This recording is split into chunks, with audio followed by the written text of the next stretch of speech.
Ինչ է MRT-ն։ MRT-ն բժշկության ամենաինֆորմատիվ, ոչ ինվազիվ մեթոդներից մեկն է, որը թույլ է տալիս տեսնել ձեր օրգանիզմը ներսից միլիմետր առ միլիմետր, առանց ցավի եւ առանց ճառագայթման։ Ինչպես ճիշտ պատրաստվել մագնիսառեզոնանսային շերտագրմանը։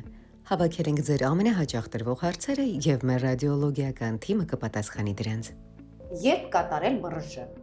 Երբ ձեր բուժող բժիշկը նշանակել է ձեզ մագնիտոռեզոնանսային հետազոտություն։ Որ դեպքերում է հակացուցված ՄՌՇ-ն։ Եթե պացիենտն ունի արիթմիա եւ տեղադրված է ռիթմավար սարք, այս դեպքում պացիենտը կապվում է բուժող բժշկի հետ, կատարվում է սարքի կորեկցիա, այնուհետեւ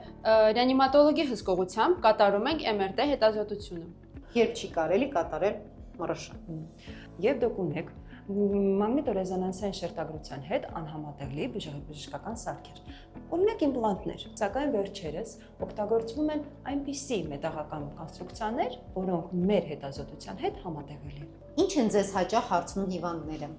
Հիվանդները մեզ հաճախ հարցնում են, արդյոք ՄՌՇ-ն ճառագայթում է։ Ոչ, ՄՌՇ-ն չի ճառագայթում։ ՄՌՇ ապարատը աշխատում է առանց որևէ իոնիզացնող ճառագայթի օգտագործման։ Էլ ինչ են հարցնում։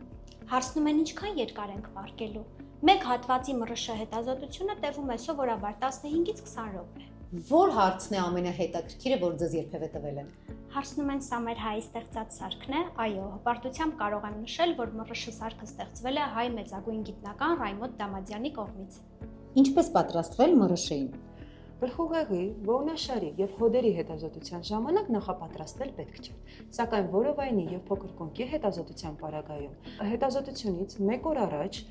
ժամը 6-ից հետո երեկոյան չպետք է ոչինչ ուտել եւ մաքրել աղիները։ Հետազոտության օրը մոտենալ քաղցած, իսկ հետազոտությունից 30 րոպե առաջ օգտագործել սպազմոլիտիկ պրեպարատ։